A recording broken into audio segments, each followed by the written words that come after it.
symphony of love, unbound. Here in the PNW, we go beyond the sound. Welcome to the Beyond the Sound podcast. Here at Beyond the Sound, we explore and discuss music and arts happenings in the Salvation Army Northwest Division, serving Washington State, Northern Idaho, and Western Montana. I am your host, John Opina, Divisional Music and Gospel Arts Director, and I am joined by my co-host, Keith Almanza, Assistant Director for the Division. and this is episode number 6. Joining us today, we have Captain David Cain from the Spokane Citadel Corps. Why don't you just give us a brief introduction?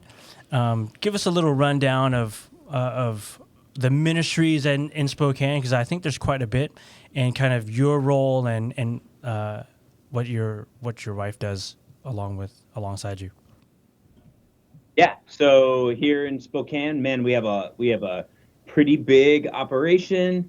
In addition to being a corps that has all the traditional programs, so troops, and we got to celebrate recovery, men's and women's ministries, and doing the Sunday thing, and pretty active corps council and group of soldiers. We've got a brass band that's growing and doing great.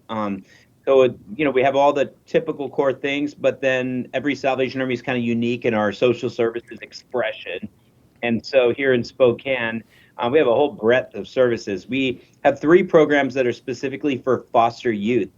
One of them is called Sally's House, and it's a place where kiddos, when they're taken from unsafe scenarios, like if there's some neglect or abuse, or just a kid needs to be removed from their home life and their situation, then police department or child protective services or a social worker, they can bring them to the Salvation Army, and they stay for up to 90 days. So we have this shelter for little guys here. Wow, that's awesome. And it's super important. It's 20 beds there, and it's been running for 22 years, and it's just a beautiful expression. It's the only program of its type in the Salvation Army in the United States. In addition to that, about 6-7 years ago, we opened a program called Evangelin's House. And Evangelin's is the same program, but it's 6 beds for teens. So it's 12-year-olds to 20-year-olds. And teens have their own challenges. And if you could imagine already being a teen and going through all the difficulty of, having changes in your life, all this stuff, man. And then in addition, you just launch these traumatic situations into their life. And so we just really take seriously how important that ministry is to the teenagers in Evangelin's House.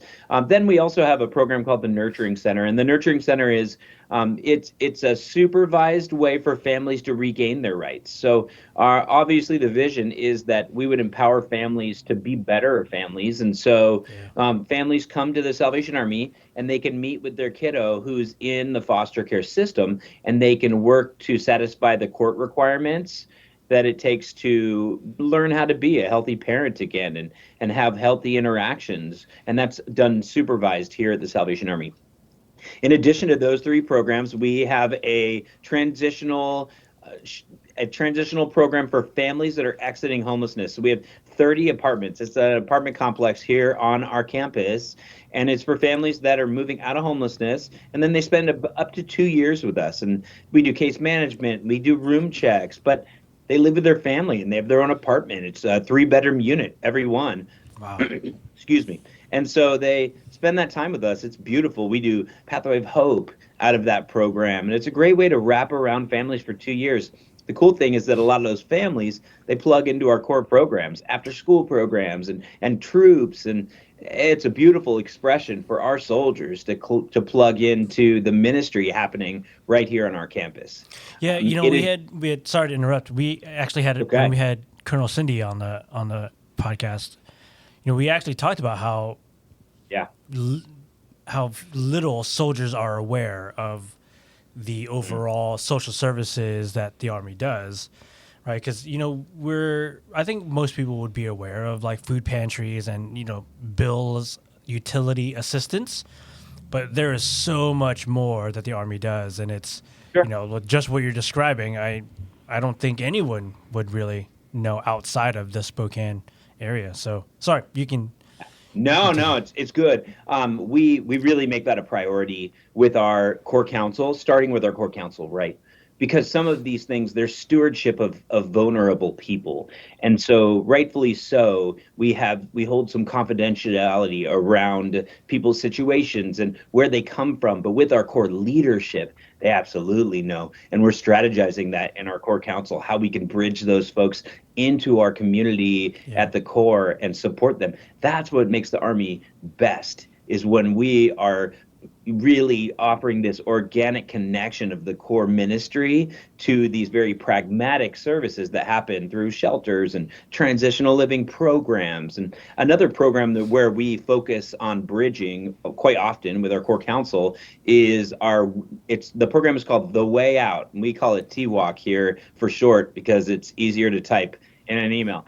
But TWAC is a program for individuals exiting homelessness. It's men and women. They can stay with us for between 90 days to 6 months. And it's kind of similar maybe to an ARC where we hold folks accountable. So they got to do drug testing and their job searches, and they're looking for housing and next steps. But unique in that they can work and have a job outside of the Salvation Army while they're staying with us. And that's an incredibly successful program. You know, there's something beautiful about having a vision for the folks that come to us. They're in crisis and they're experiencing these really difficult situations. They can't see past their current situation. And so to allow the dust to settle and hold accountable and coach folks towards their best self, I think that's who we really are when we're at our best. And so a lot of those folks, they plug into our Celebrate Recovery on Thursday night. We're looking to give them commitments at the core. So, hey, you make the coffee now. You got to be every week to make the coffee because we want you to be a part of what we're doing here, and we want to give you a meaningful way to connect. So in addition to that, we have street outreach for, homeless outreach. We have a couple vans that go out. We've got a food pantry that serves about 200 families every single day, 5 days a week. So we got a lot going on here in Spokane. Very, very proud of the things that happen and a great team that partners with us. Yeah, that sounds busy. Yeah, That's a lot going on. Do the shelters and the housing for the minors, are they incorporated into the core at all, or does that need to remain kind of separate from things? There's a little bit of confidentiality. Those kiddos are in a very vulnerable place. They're kind of in between getting placed in foster care and the unsafe scenario where they were removed from. So sometimes those kids can come to church. They just they pop in and they sit in church, and we just try to include them as much as possible. We do some great campus events. In the summertime, we do an event called Movies in the Park. And we just have this big park. We call it Sally's Park, right at the center of the campus here in Spokane. And on the side of one of our big buildings we just painted a giant movie screen. And so we project movies every awesome. Friday night. That's super important to us, not just because, we get a chance to watch movies, but it's a bridging element. It happens right outside of the transitional living apartment complex. So kids literally hear the movie starting from their room and come on down. We bring Sally's house and Evangeline's house. We get the kids, we set up a concession booth, and our core cadets run the concession booth and they raise money there, but we give out, snack tickets to all the kids in the Evangelines and Sally's, and they just get to feel like they're part of. And so there are a lot of things that we do to kind of circumvent that confidentiality and leverage the beauty of the Salvation Army being this really relational ministry, not just a place for a kid to sleep for 90 days.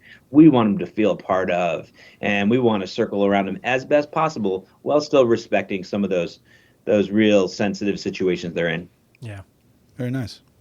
Well, Captain David, we always like to start with some sort of tier system, ranking system when we do our podcasts. So in this case, since the three of us are pretty strong sports ball fans, we'll call it, why don't we start with sports? So let's go with top 3 most memorable championships. This could be any sport. It could be ping pong for all we care.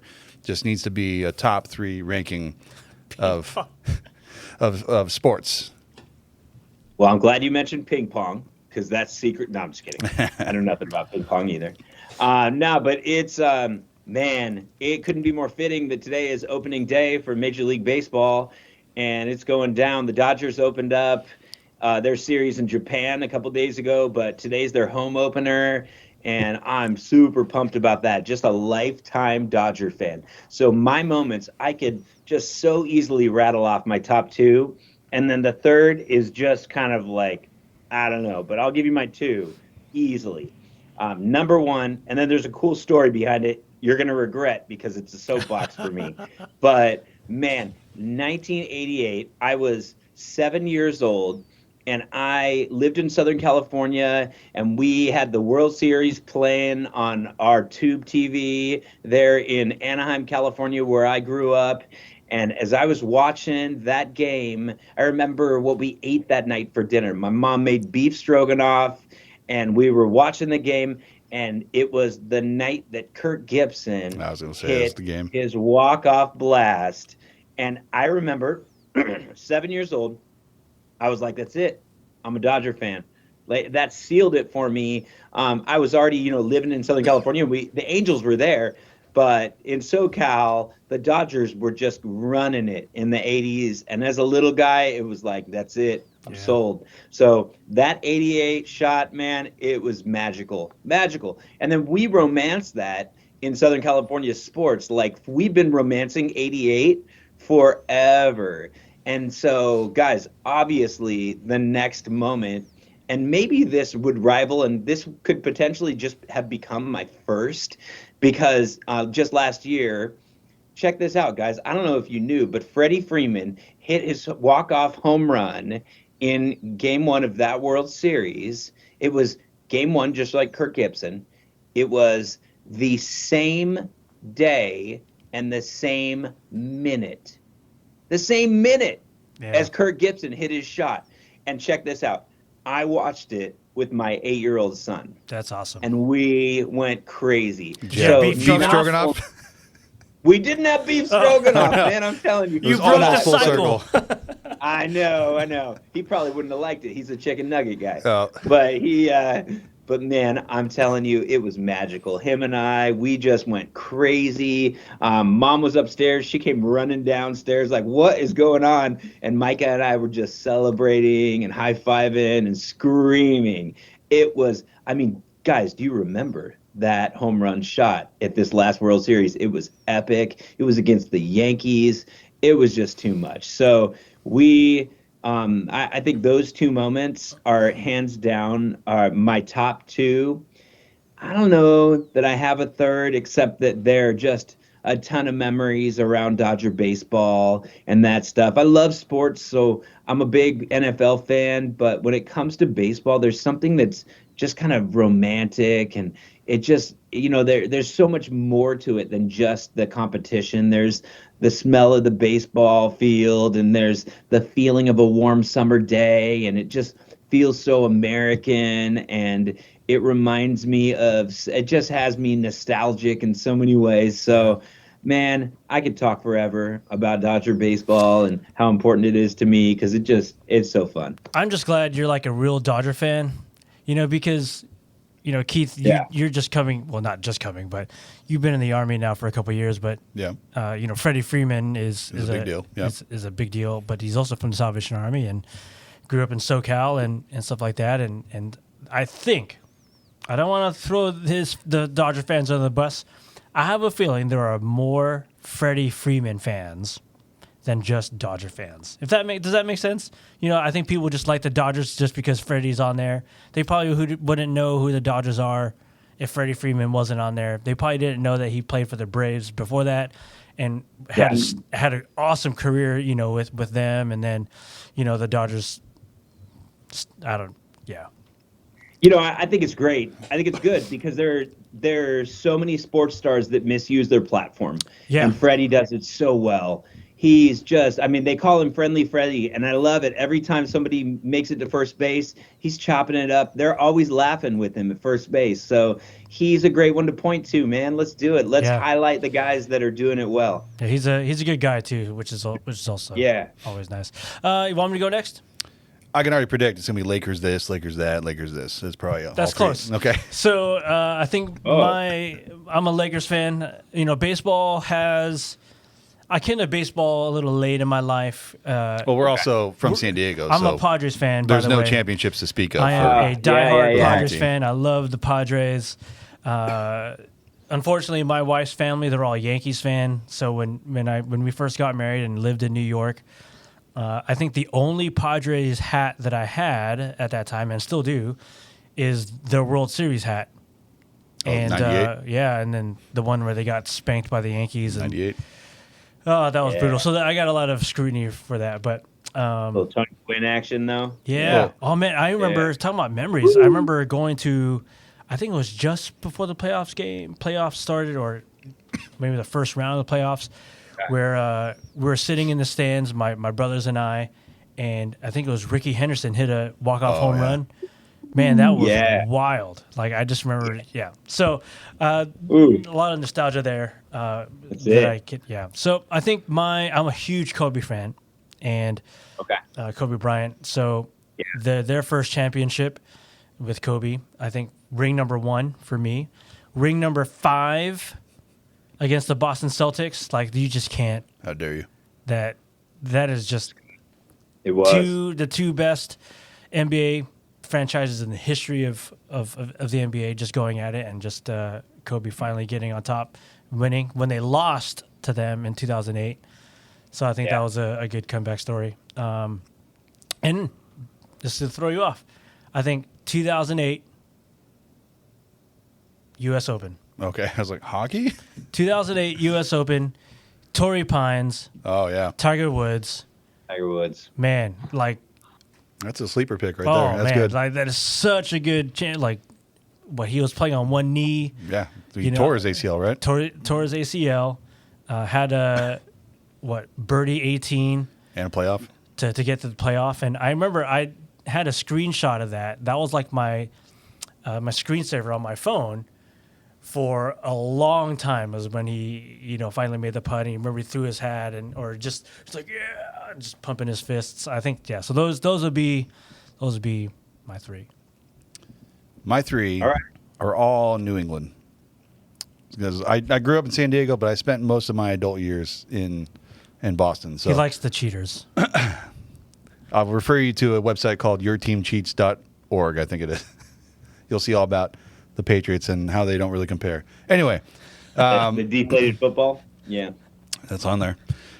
So first pick, I think we're actually going to that year too, now I think about it. First pick, I'm going to go 2004 Red Sox World Series, just being 100 years, drought of any sort of world championship. That was pretty special. Even though I didn't live there at the time, I was really tuning in, and that's Who'd where they I beat? sort of Cardinals. I think they beat the Cardinals every time. But that was really when I started my Red Sox fandom. Was following that run. Number 2 is also going to be Red Sox. I'm going to go 2014. This is right after the Boston Marathon bombing, so I think the season was getting underway because it was Patriots Day. So it's early on, but that sort of stuck with the city and the team that whole year. And it was just like a really, even though it was a horrible thing to happen, it was like a really special way of coming together that everybody had. Great. So coming off that. And then they capped it off with a World Series win, probably against the Cardinals again, I think. And then number 1 for me has to be 2017 Patriots Falcons. Just that 28-3 comeback. Man, I was the only one that I remember in our group watching the game that had any sort of positivity going into the second half. Everybody was so you negative. knew that they paid the refs. And, Oh, here we go. come on. Here we go. But I was the only one that had a little bit of positivity. And it looked dire. It looked real bad. But if I were a betting man, the final score And was they were. was There my was a lot final of pick. betting people. Okay, here we go again. But those are my 3 is double dose of the Red Sox and then Patriots. I mean, every Patriots victory was special, but that one especially it ranks up Okay, there. so this is a random question now. What is in like your recent memory, like the worst memory, least memory, or like maybe memory in a bad way? Like, man, that was just a dumb play.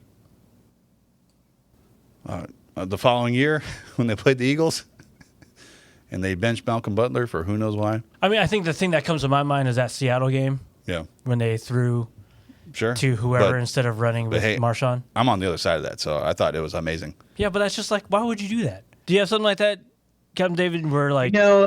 I think I have more things like that where, because in baseball, you can play analytics through the main, the bulk of the season. It really is beneficial to play the analytics. But what happens is, and the Dodgers had this happen just time after time for a lot of years, we'd make it to the playoffs just guaranteed because we would play the analytics. We had superior players, right? So you just play the numbers and the math and you get to the playoffs.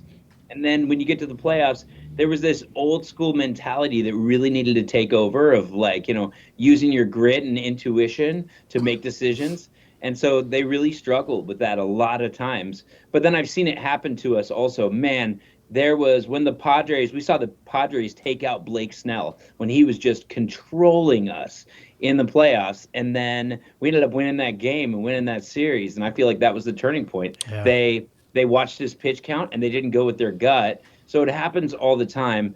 And isn't that just leadership though? Is that you got to make a decision and either everyone's, just picks you apart or you're just a genius who had a crystal ball. So the nature of it. That's fair. All right. Well, let's keep the conversation rolling. So I don't know. We haven't known each other very long, you and I, although you have spent some time in Southern California. And you guys were actually stationed in Riverside. Yeah. Right. And I think just from our talking, a lot of outside the box ministries and thinking and not so cookie cutter as a lot of armies can be. Can you just talk about a little bit about your ministry in Riverside and how it was kind of unique to and different from maybe even, your appointment now in Spokane, but definitely unique to other corps and their operations? Yeah, you know what, I think that even more than, because the story of Riverside is that we, our first appointment was in a city right next door to Riverside called Moreno Valley. It's like 15 minutes away. And that was our first appointment. We were there for 3 years, and then we moved to Riverside, and 9 months later, we merged the two. And so they became one appointment, and that was just a gift because, man, we missed Moreno Valley. But I would say that what Riverside really became really sprung from our experience in Moreno Valley. And it was so important for me as a leader and as a Salvation Army officer to experience a corps like Moreno Valley because it had nothing. I mean, we had no money. We were in the building was picture like a cheap motel with 8 rooms that enter from the outside. And there's a walkway at the top. And then underneath there's that. Our chapel was 2, and each one of these rooms, 8 rooms, was like an office complex. And then our chapel was 2 of those rooms with the wall knocked down. So we just had this super low drop ceiling, and they built some weird platform that squeaked everywhere. And we just had, and then the story of Moreno Valley is that there's a Air Force base there, but they built all these homes to accommodate the Air Force base. And then before anyone actually started really moving into these homes, they bracked out the base. So they changed the operation to just a reserve base from this super active March Air Force Base to just this really, really small operation. Brought the lines in, everything. And so what they did was LA started giving out their Section 8 vouchers to Moreno Valley. And so now we just had a wave of folks that are in low-income situations and all the drama and challenges that accompany that. And now this whole city is filled with that. So we move into Moreno Valley, new Salvation Army officers. You have no money and local Salvation Armies are funded by the communities. And that community was all need and no ability to support the need. So we really had to get creative in the ways that we ministered to that community. And so we started doing day camps out of there we just had kids. There was nothing for kids to do in Moreno Valley. Just tons of gang violence, all kinds of stuff that was horrible going on. So we ran troops and music programs and all these things out of the Corps, and it solidified in my heart that we don't need money to have really vibrant social service outreach ministries. And that was so important for me to learn as a young officer, because as we grew, we realized that this is really important. One of the programs that we developed during that time was a program called Homeless to Work. And we didn't have money to run shelters, even though the city was just scattered with folks experiencing homelessness. But we saw that a lot of the folks that would come to the Corps and the food pantry and stuff, they just wanted to start working again, but they had no ability to like get a identification and a birth certificate and get all this stuff in line, and then they were dirty and couldn't shower, and so they could and just struggled getting jobs. So we got some funding from the city to clean the city and hire homeless folks to work for the Salvation Army. It was really cool, man. So we started doing this vocational training program, and we just started seeing lives changed out of this program. But it wasn't because we gave them a job. It was because we just hung out with them. Like, they became our friends and our coworkers, and we'd go out and clean the city, and then they'd come to church, and the Salvation Army just became their community. Yeah. And that solidified in my heart that we can reach out to the community without having a ton of money. And what we really are more our best is just a really healthy, safe place for people to connect. And so I'm really grateful for that experience, because once we got to Riverside, we just kind of built on that momentum that we created out of God, just totally like exploded out of nothing, just with a willing heart to be the Salvation Army in our devastated community. Yeah, relationships are free. They take effort, but they're free, right? Yeah, they don't take money to cultivate, sometimes. Yeah, I think I have a real passion for Salvation Army youth programs, and I think it's because we have a framework. We have child safety policies, and we have the troops curriculum, and we have encore material that's put out every year, and we have Corps Cadets material, and we have all of the framework. But what kids often need, and I saw this in Moreno Valley, they don't have a vision for themselves. Like, they're only worried about that moment, and that's how my kids are also. But like, I'd put a bedtime around my kids. My kids crave that structure, so that I can show them love within structure. And I think that that's what our youth programs do for kids. And that's what our programs do for even adults. A lot of the folks that came through our homeless programs, they were in crisis, like living like animals. They were just trying to worry about what they would eat that day. And so when we provided the framework, like that Maslow's hierarchy of needs stuff, or you build a foundation of safety and provision for them, they were able to start to see. I love Hebrews 11:10. It says, "For they were looking forward to a city with foundations, whose architect and builder was God." They were looking forward. They had the ability to see past their current situation. And I think that the Salvation Army, when we're at our best, we're allowing people to see farther beyond themselves, having a vision for them. I have a vision for my kids. I bet you guys do too. I see in them what they don't see for themselves. And that's why they go to bed on time. And that's why they eat appropriate meals, because I want to see them develop into their best. Isn't that what Salvation Army, that's what Troops is, that's what Encore is. We have a framework for kids that provides safety. We have child safety policies, so you're going to be safe here. You're going to be held accountable here. But it's because we have a vision for you. We're looking forward to who God has created you to be. And so we're helping you to step into that new and greater reality. And so I think that began for me when I experienced it, and I just had nothing but like Army material to go on. You're the Salvation Army. Boom. You got no employees, but you're the Salvation Army.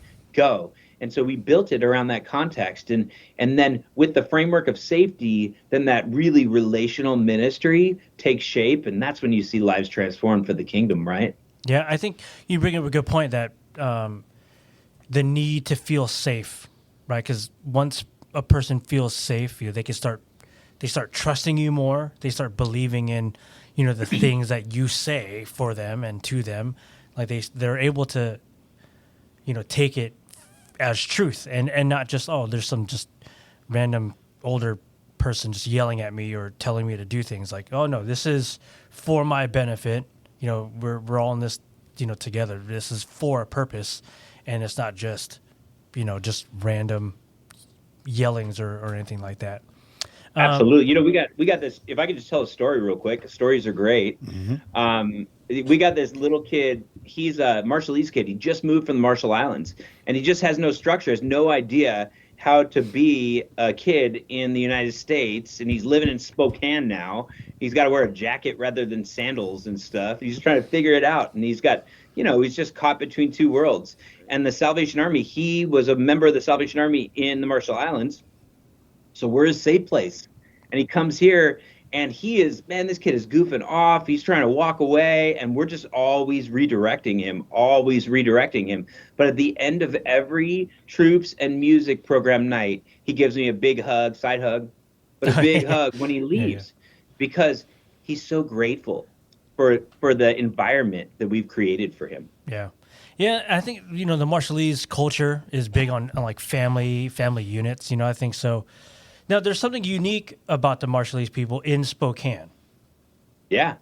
Could you, I have an idea, but I don't want to get it wrong. So what is unique to Spokane and their connection to the Marshallese? Well, I guess a couple different ways. One is Spokane is one of the largest populations of Marshallese people in the United States, which is super random, but it's true. Yeah. So we actually have a congregation of Marshallese folks here. We have an evening service that we meet, and my wife and I go, and we join that. We love it, man. I look forward to Sunday evenings. We worship with them every Sunday evening, and then we have a lot of those kids that attend our youth programs here, because there's just so many kids that are uniquely set in this challenging setting of they live between two worlds. Their parents are super traditional, and the Marshallese culture prioritizes different things. And then they're here in the States, and they're trying to navigate both. And it's hard because they feel very isolated. And so our Corps has become a real safe haven for the kids, and to, empower the parents to learn to live in the States and, do some things that might be acceptable in an island setting where you don't have the same restrictions. The hustle and the movement is not as fast paced. And so they're learning how to live and be parents here also. At the same time, we're respecting their culture and the beauty of the things they prioritize. I think we have a lot to learn from the Marshallese culture. So, is that where you're going with that, John? Because I know that there are a lot of unique things here in Spokane. Yeah. Did you know that, like, Keith, like, Spokane has like one of the highest populations of Marshallese in the country outside the Marshall Islands? I believe it. I've seen a fair amount in our times, the brief times that we go out there. I think it's probably not a fair split, but there's definitely pockets all throughout Washington, I imagine. Yeah, I think a lot of them are centralized in more eastern Spokane, yeah, and then there's been a big influx here in Snohomish County, in Everett, where I live, of Micronesians as well as Marshallese. It's been really interesting, and we have one family that has gone to the Corps for a while, and I knew her from my time in Hawaii, but that culture connection is really hard to break. So unfortunately they haven't been to the Corps in a while. But I do want to touch on one point, which is kind of funny. So at Divisional Youth Retreat this last weekend, at the time of recording, we had the Anthony Begonia came in along with a couple of his buddies, and they led worship, and Rose was on there, I think, and then Hemily Clement was also up there. And so the idea they had was they were going to be multilingual with some of their worship songs. So they did, Waymaker, they did in a few languages. Marshallese was in there. They did the same thing for Agnus Dei. And so the split where, Did you say Angus or Agnus? I didn't give it the THQ treatment. Excuse me.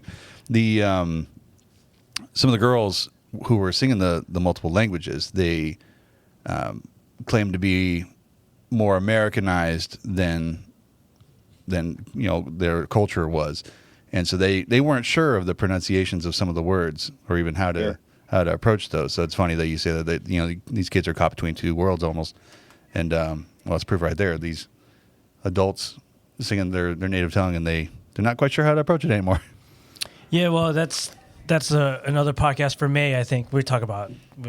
That's a yes, preview. that's true. We have a little plug-in for that. While on the topic of DYR, I know you weren't there, but your Bible Bowl team was.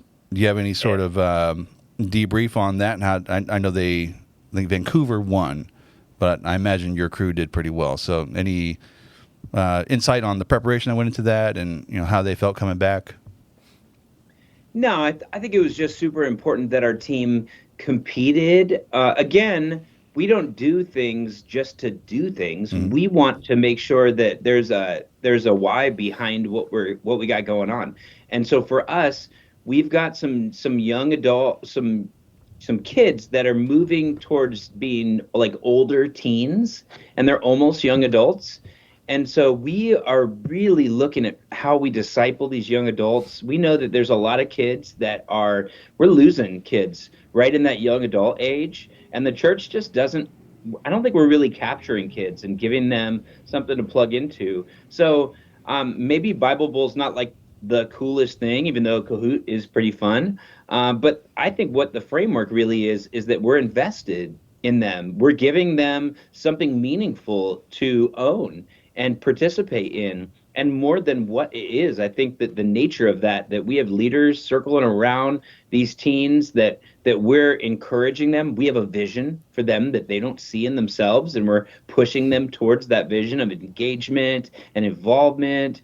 And so really it is a win for us because our kids were participating and they're plugged in and they did the work behind the scenes to do that. And I think there's a very valuable lesson in that for us. And we're really proud of our kids for all the work that they did. We were pretty close, man. So we actually came closer than we thought we would.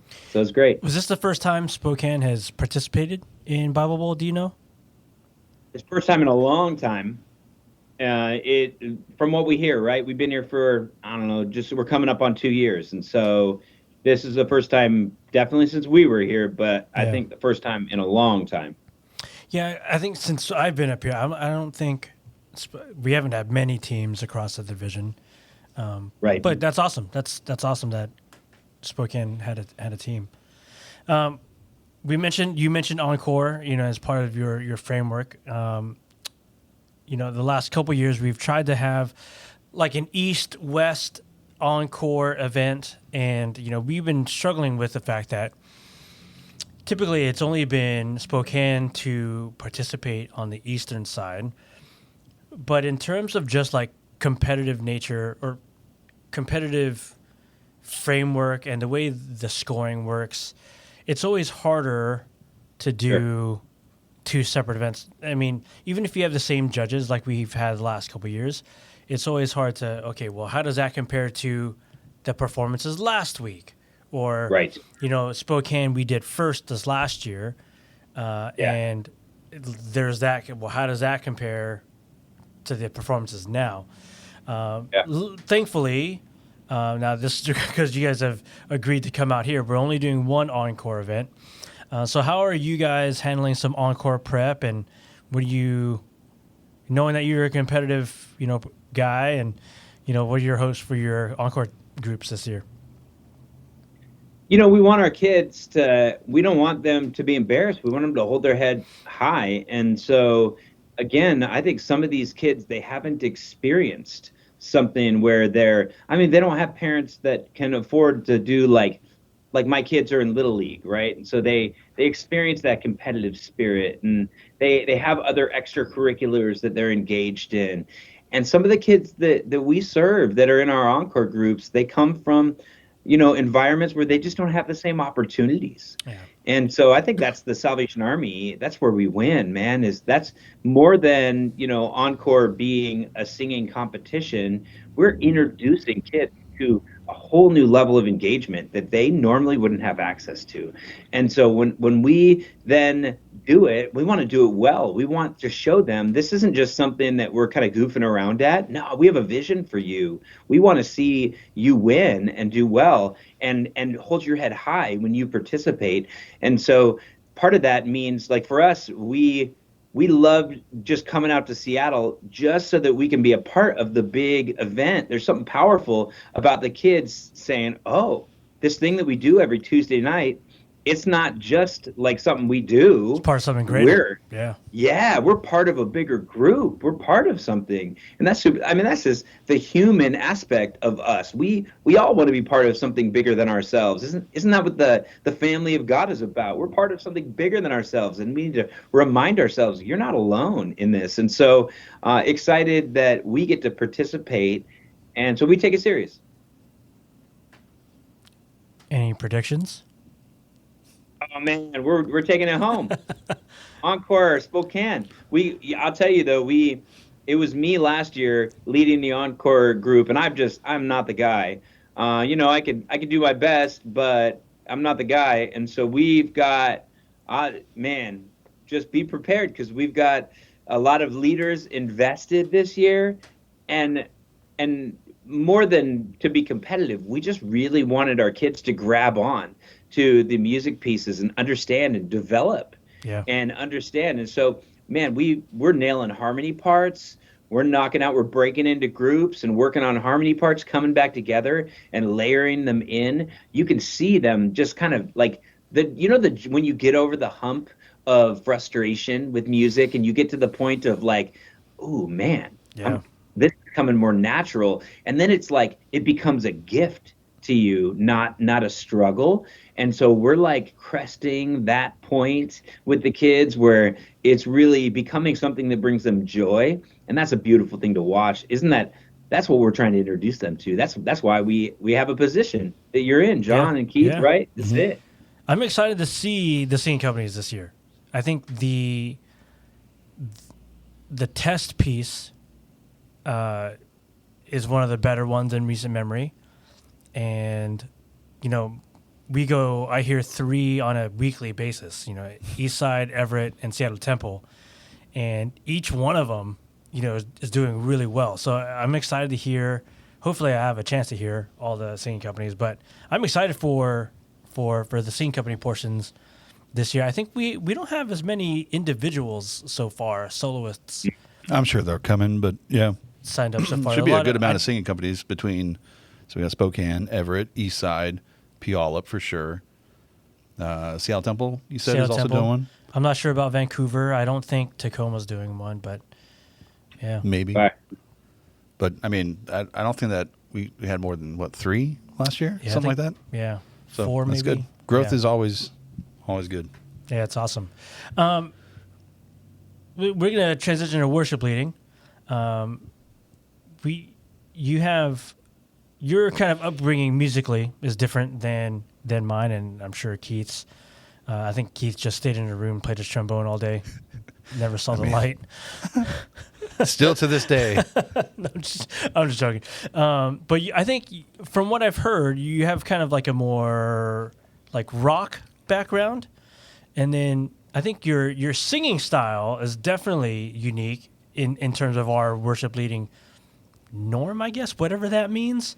And but you definitely have a heart for it. Can you just talk about like how you started in worship, like how you started playing guitar, your worship leading, and kind of like where that, kind of like where the uniqueness of your voice, like how did that start?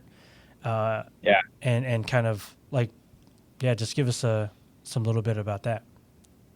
Well, okay. I came to the Salvation Army through the Adult Rehabilitation Center. So I came from a pretty tough background, man. I was a troubled young man. I grew up in some low income situations. So it kind of gives me a heart for Salvation Army ministry uniquely. And so I learned to play guitar at a really young age. And I even learned some worship stuff. So guitar and worship really go hand in hand with learning. It does. I mean, worship songs are super easy. They're 3 to 4 chords, and you can just get the basics. And actually start participating, man, pretty quick, right? And so that was a cool thing. I had like a youth group I was involved in, but kind of strayed from that as I got in my teen years. And I fell into a lot of rough years, man, where I was in and out of jail and in a drug addiction. And I actually was a DJ, and I used to DJ nightclubs. And I DJ'd nightclubs up until I got to the Salvation Army. It had become my identity, and music was super important to me. It was kind of, I was clinging to some value in my life because I felt so empty. And so music and DJing was like the one thing I was good at. And I had a couple of residencies, they're called, where I would be the resident DJ at some different nightclubs. And I was regularly Tuesday at this place, Thursday at this place, Saturday at this place. And that was my life and that was my job. And I took my turn, and I had all vinyl records. I'd bring these crates of vinyl records with me, and used to love to sample and mix and work in the studio. And it was my life, man. It was all I had. But then I had this just incredible drug addiction that I just didn't know how to reconcile. And so I wasn't productive and wasn't really doing anything with my life. And when everything kind of came crashing down, when I was 28 years old, I went to the Salvation Army program, and I had just kind of lost everything I had, including all my records and my turntables. And so it became this point where I just had to surrender everything to the Lord. And I just had to say, God, I kind of just need to just start over all of it. And it was such a gift that I lost all those things because I couldn't hold on to the past, and everything came crashing down. When I was in rehab, though, they had some guitars and stuff. And so I started kind of just jamming around on some guitars. And I remembered, hey, you know how to do this. You learned this as a kid. And when I got out of the ARC, the Corps next door, the Marietta Corps, they said, hey, we know you play guitar and you were kind of leading at the ARC. Would you be our worship leader here? And I had no interest in joining the Salvation Army. I needed a wife, man. I was a young man, 29 years old. It was time to get, adulting going. And there were no women at this Corps. It was just a bunch of ARC dudes and old retired officers at this Corps in Marietta, California. Who were the Corps officers there? Do you remember? It was Majors Darren and Leanne Trimmer. Yeah. Yeah, man. And they had asked me, and my recovery sponsor said, you need to take the first commitment that someone asks you to take. And I was like, dang it. I didn't want to be there, but I knew that I needed to just for this new life that I was trying to figure out, I knew that I had to plug in. And so I did it. And they just encouraged me and built a platform. And even more than the music, they discipled me. They had me over to dinner at their house, I remember. It was so impactful because I was this guy who, I had a criminal background. I just had a rough past, and I just didn't feel worthy. And they invited me over to dinner at their house. And I remember thinking, you don't want me over to dinner at your house. I don't think you know who I am. And they did. And they invited me over, and I just had these intimate dinners. But after dinner, I was just voraciously reading my Bible, and I would just ask Major Leanne. She's has a master's in divinity, and so I would just ask her these really hard theological questions and personal wrestles. And that what they were doing was they were discipling me, and my life, because I God had stripped all the stuff away. I was rebuilding my identity, and I just grew a passion for the Lord. And so when I was leading worship, I just had this to kind of get back to kind of my unique style. I'm a pretty expressive person. I can go on the scale from pretty mellow to pretty high energy really quick. Right. And so I found this need to get out the passion and reach a different level that I couldn't just reach with a regular singing voice. And so I've created kind of a range of energy and a passion in my worship. And that it's just kind of a personal thing for me. I don't know if people like it or not. And I don't know. I totally care. I don't want to be distracting, but it's important to me because worship is a series of crescendo, as life is, right? Life, it has ups and downs, ebbs and flows, hard valley seasons and mountaintop experiences. And so when I'm able to bring my voice to a level of energy and enthusiasm, I feel like that's kind of like me aligning myself with the rhythm of the song Yeah. and saying, man, this is the crescendo. Don't miss it. Don't miss it. Like I need a little extra something in the tank to get from 10 to 11. And I think that's when you start to hear that growl in my voice, because it's coming from my heart, man. When did you? Maybe you haven't felt like you've reached this place yet, but if you have, like, when was a time where you kind of felt like I've not made it, but like I'm a worship leader now?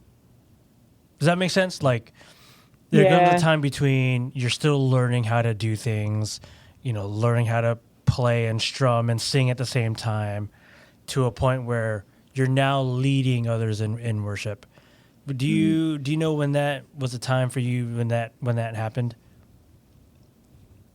You know, Because that's a hard thing to teach. I think that it's yeah, hard to, like, okay, do all these steps, and yeah. you're leading worship as we're trying to, Well, it's got to be somewhat organic, right? It's yeah. I think we're trying to train younger musicians I and, see and where you're worship going. teams. Like, Yeah. when does that person say, okay, I am now I see leading where you're others? going, because there leading worship is more than musicianship, right? It really is. You are guiding people in their aligning their hearts with God. It's not a performance. It's not something that is just a skill. As well, maybe it's a skill, but it's a different skill than just the musician aspect of what we're doing. Yeah. So I think that for me, I had some people that were, again, the trimmers really, Major's trimmer, they coached me and they discipled me. And we would often talk about the priority of worship and what we were doing, not just the musicianship aspect. That was important because we didn't want to be a distraction.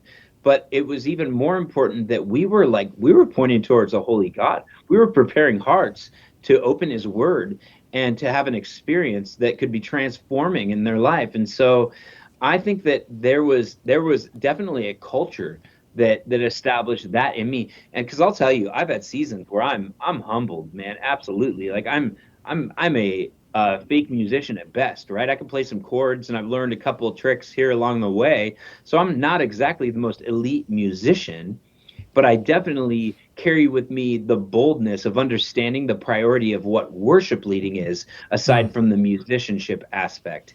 And so for me, that's really important, and that's a whole different discipline, because it's not a performance, and it's not just about the quality of the sound. That exists so that we're not a distraction, so that you can step into the whole new arena of guiding people into an encounter with the Holy God. Yeah. So if you're talking to a room of young praise team people, like young worship leaders or aspiring worship leaders, what would be like your number one word of advice or tip as they develop their skills into their role as potential worship leaders down the line? What Yeah, would maybe it's cliche, but it's a character thing. I think it stems from a place of an authentic heart and relationship with Jesus. Doesn't it come out when you've heard someone lead worship and they start, and maybe they don't even mean to, but it's different if you start your worship set and you just an authentic word about what God has done in your life, and how it connects to maybe a psalm that kicks into the worship set. That's powerful. Rather than, we get our kids up there and we give them the token verse, and they read the verse, or we give them something to say. When you can make worship authentic for people, that's powerful. But that can't be taught. That has to be cultivated, and that's about a discipleship issue, not just a training issue. right? And so that's the difference for me between worship leading and performing. And there's nothing wrong with performing, man. It's great. I think it's really great, and that's often what we're doing. But when it comes to leading worship, it requires a real authentic heart before the Lord, and you got to be right yourself. For me, it's a lot like preaching. It aligns with with what I'm presenting and how I'm guiding and stewarding the people that we're leading. Yeah, I think to touch on that, so like I think we've talked about this before, but so at WMI this last summer, I think they had 3 worship teams for the youth, right? That was their major, and you look on paper and you see the talent in one group versus another, and you think this is going to be the best group, and this one on paper might not be the best group, but the authenticity of the one that on paper would have been, say, not the best, in reality was the best. What they were able to portray authentically versus the one that was polished and refined, but maybe inauthentic. It was a huge difference on impact, I thought, as far as just being a member of the congregation in the moment. So yeah, the authenticity I think is super important. Yeah, WMI is a hard environment because you don't. It's real performant. Yeah, because you don't approach the same way as you do the choir or even the brass band. You don't invite the congregation. I think that was what separated them, though, was that they treated it like it was a service. Like the audience is different, right? But you don't. And I think, oh man, it's another rabbit trail. But we tend to have. Yeah, I'm a brass geek, so. Yeah. But it's weird because it's very passive. Right. Unless there's words going on, you just sit there and you listen. Like you're going to take what we're going to give you. Right. Sure. But in terms of a worship team, congregational singing, like everyone's actively involved. And I think that's the hard part of something like WMI is you have one portion that brings people to the space of let's worship together.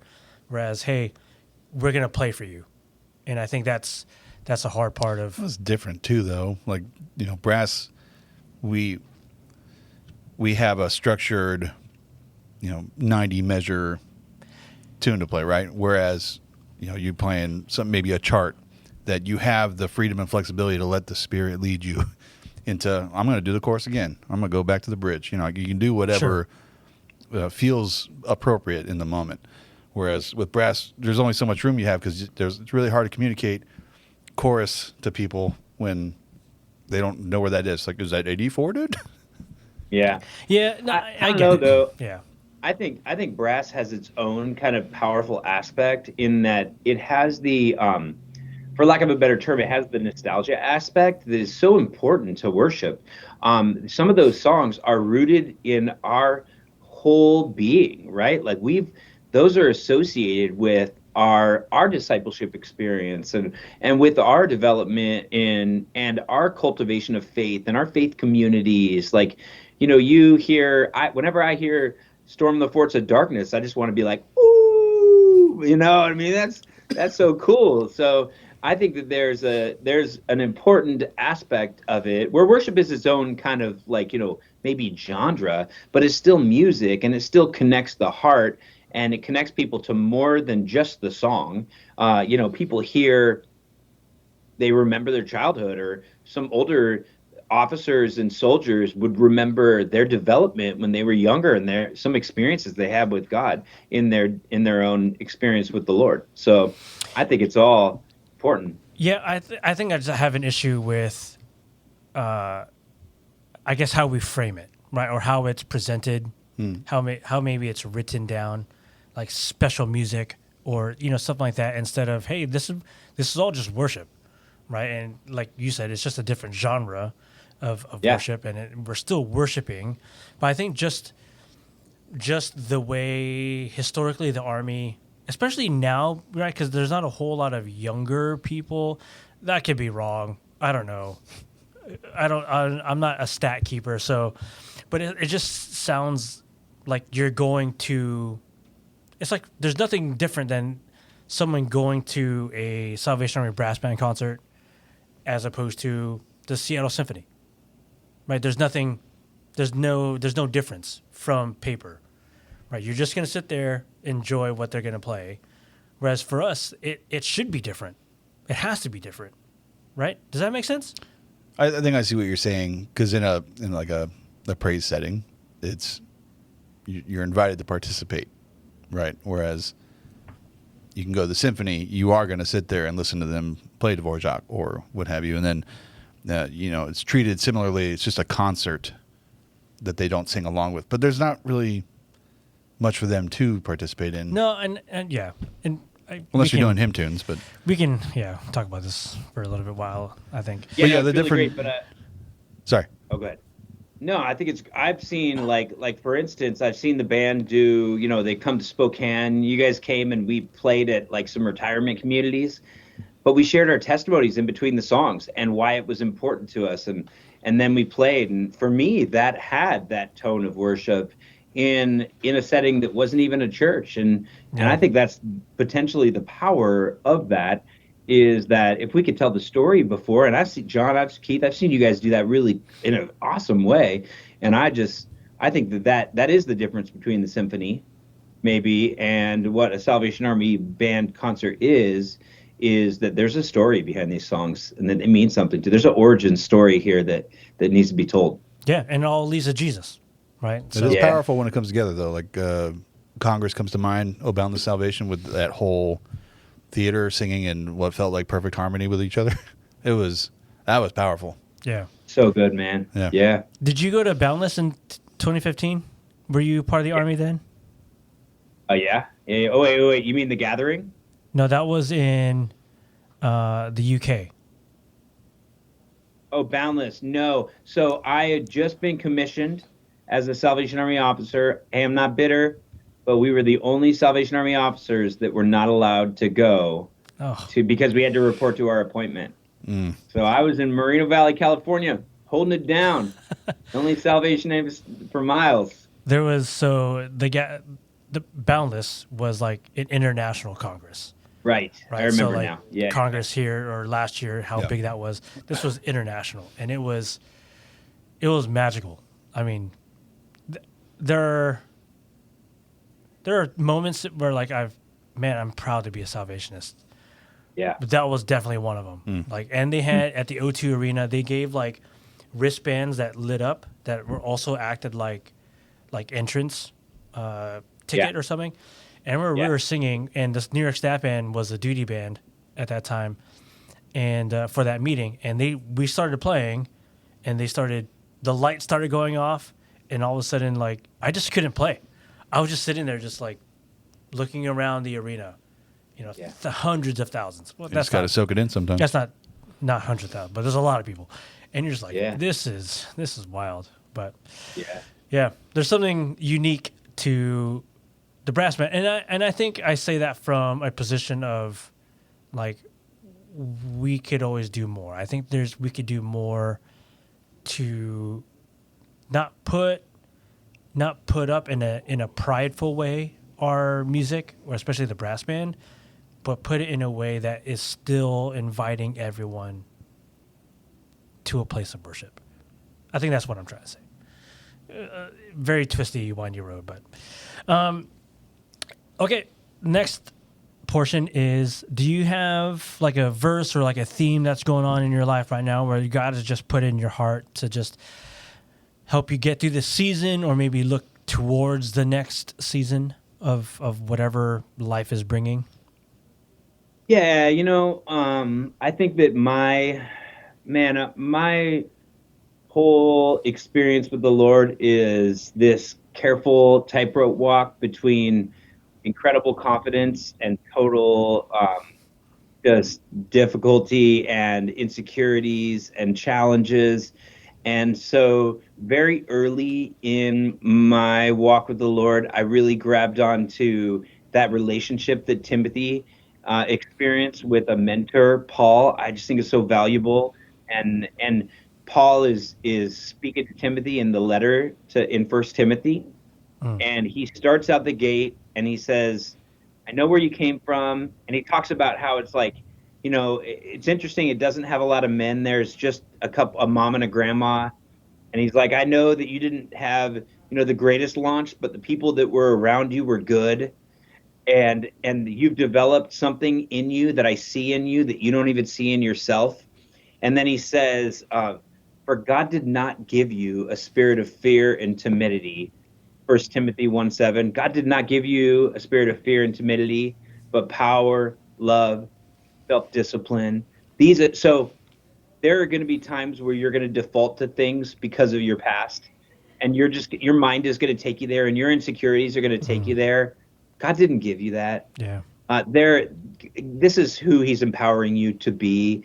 And I'm here. We just moved, my wife and I, to Spokane about 20 months ago, and it's like a whole new series of insecurities. It's like, man, we were in the last place for 8 years. And it was my hometown. I grew up in that area, so my whole experience with the Salvation Army has basically been where I'm from. And so I had to walk through my own insecurities there and then gain a confidence. And it felt like I was ready to bring that confidence to Spokane. And this season is all new. And there's just sometimes you got to learn at a pace that you're not comfortable with.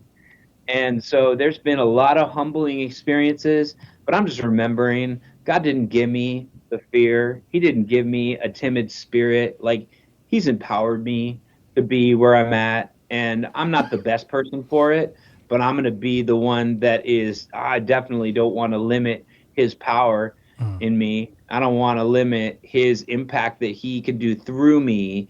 And so I'm really leaning into that in a new way in my life. Yeah, that's awesome. Keith, You're not going to believe this. That was the exact verse that I literally have it up right here. That's right.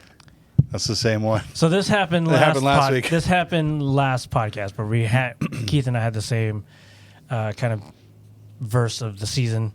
So I think you're just waiting to see what someone says, and then No, you just pull I had it up. I'm just I kidding. had it up on my phone. Okay, well, mine is this has kind of been on my mind for a while, and it actually originated with a podcast episode I heard on the Bible Project. I love those guys.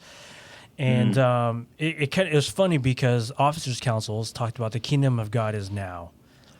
And so the Lord's Prayer has actually been on my mind and on my heart for the last couple of weeks since then. And I'm just going to read like the middle, well, I guess it's the top half. But Our Father who art in heaven, hallowed be thy name. Thy kingdom come, thy will be done on earth as it is in heaven. And there's been a lot of commentary, a lot of stuff on that. But to me, it reads like the kingdom of God, just like we talked about it, officers' councils, is now. Like the kingdom of heaven it can be now. Like it doesn't have to wait until the end, until Jesus returns. It doesn't have to wait until after we die or whatever. Like we can make earth as it is in heaven. And this whole podcast really has been focused on relationships, and we've had epic conversations about the Bible and how it differentiates itself between other religions and texts. And at the heart of it is God is laying down a framework of how to interact with not only God and Jesus, but with each other. And I think my belief, this isn't the stance of the Army. Could be, I don't know.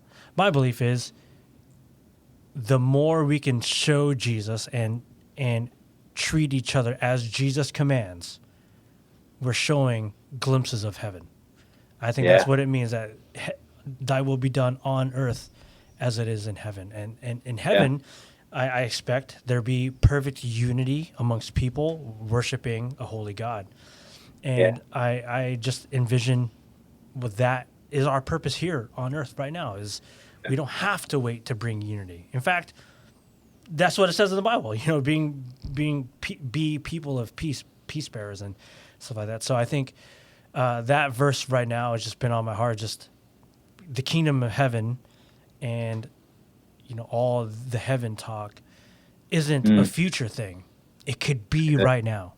And if the people of God can do what Jesus commands to do, we can bring heaven now, and people who don't know Jesus can see what this slice of heaven is like. So that's me. Man, God didn't need us to be a part of His work, right? He could do it on His own, but the whole story is about Him including us in it. And so wouldn't that be it, that we would look like Him in the midst of the chaos, man? Lord, kingdom come. So, like, you know, the work you guys are doing in Spokane, the work that's all the social services work that's going on, that's literally giving people a vision of not only Jesus, but of heaven. So, yeah. Yeah. That's great. I love I'm it, still man. in a little bit of shock of the scripture verse pick. That's crazy. To be fair, I did choose it and say it first last time. So if anyone copied Yeah, anyone, that's true. it was you, buddy. Okay. Okay, so at the end of every podcast, we like to end with shout outs. This could be for individuals, groups, doesn't matter. It's just whoever you feel like deserves some recognition at this time. We just like to do a shout out at the end of the podcast. So, Captain David, take it away. Man, I love this. I believe that we should be talking behind people's backs, as long as you're talking good behind people's backs, right? And that there's power in it. And so I just hope that there's this ripple effect and they hear this one day. But I have been so moved by some leaders here in our church. I got to call out Eric Peterson. This guy is about the kingdom. And he is gifted in brass music, but always only for the kingdom. And he would throw away, we'd recycle every brass instrument in the Corps if there was a better way to point people to Jesus. He uses that platform always to connect kids to the Lord. He lives his life in a way that models faithfulness, that models patience, that models safety. He is intentional. He has a vision for his kids as they got older. I'm just telling you, man, this guy is ministering to my heart, not just in the ways that things he says, but in how he does. And he's faithful to the Corps here. He's our bandmaster, but even more than that, he's about the kingdom, man. And so we get these crazy kids, Marshallese, or these kids from, our transitional living programs. He's patient with them. He also puts down structure with them. He has a vision for them that they don't see in themselves. And then I'll tell you that we're raising up young adults here. And so Jordan Peterson and now Kim Peterson, I'm moved by these guys because they're connecting and they're using their music as a platform in order to be that safe space for kids. So they're getting discipled now. And now Kim is our singing company leader, and she's crushing it, man. Yay. She's crushing it. And it's twofold, right? Because it's not just that it's like she has meaningful purpose in the mission of the Salvation Army. And she's circling around these kids. She has a vision for them that they don't have for themselves. And she's offering the structure, and she's part of the team.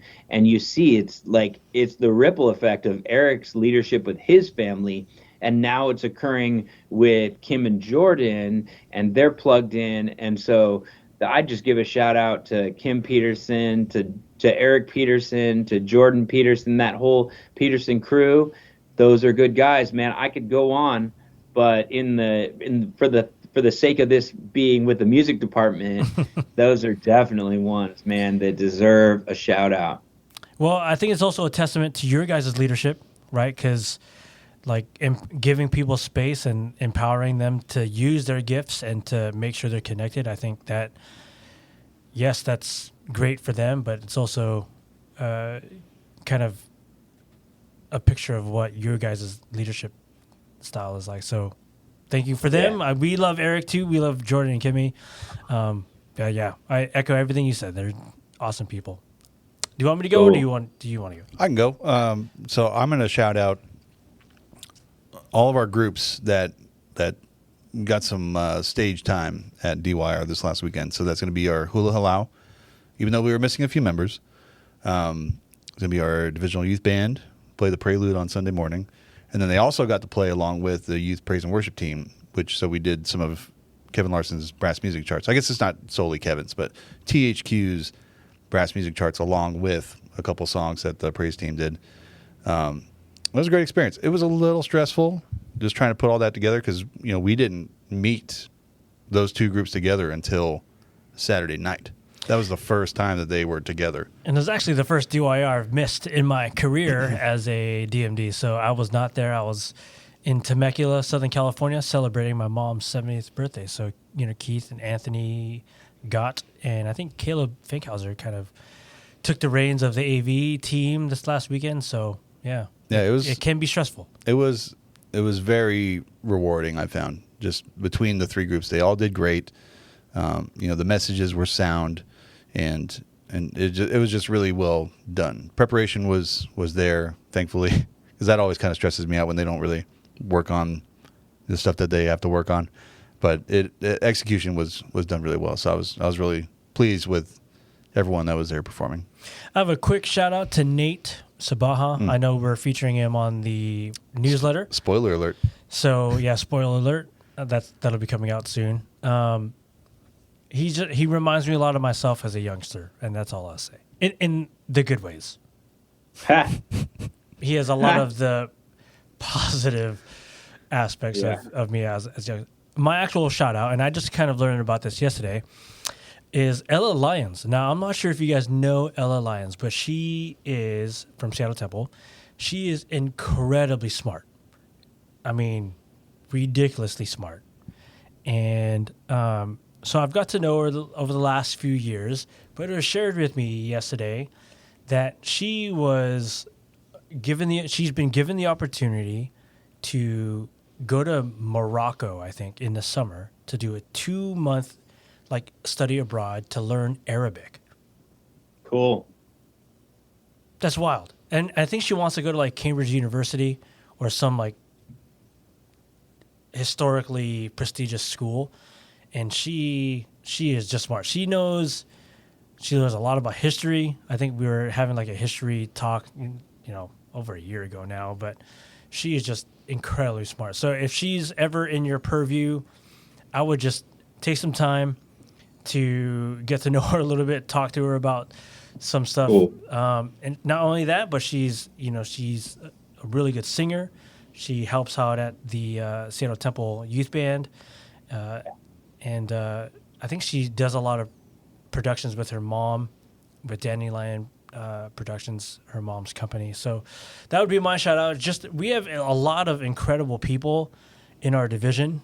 And, I wish we could highlight all of them, but we can't. So it's special. And I think you're right. I think talking about people behind their back in a positive way is something that we should definitely do more. So, yeah. Cool.